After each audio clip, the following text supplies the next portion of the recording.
اللہ تو کائنات میں ہر جگہ موجود ہے، مگر کوئی نہیں جانتا کہ تو کہاں ہے۔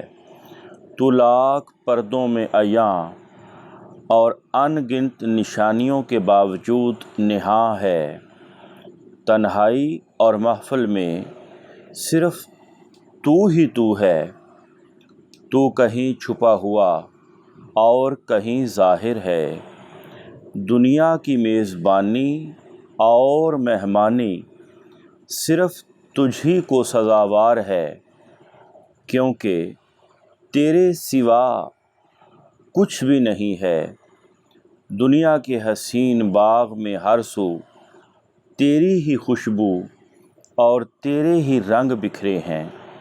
در حقیقت تو ہی اس باغ کا بے بدل باغبان ہے۔ اے امیر، حقیقی دوست اور اصل رازدار صرف اللہ ہی کی ذات لم یزال ہے۔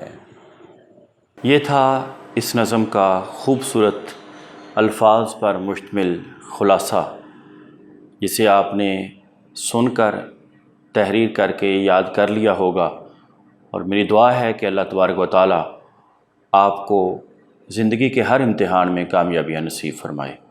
اللہ حافظ۔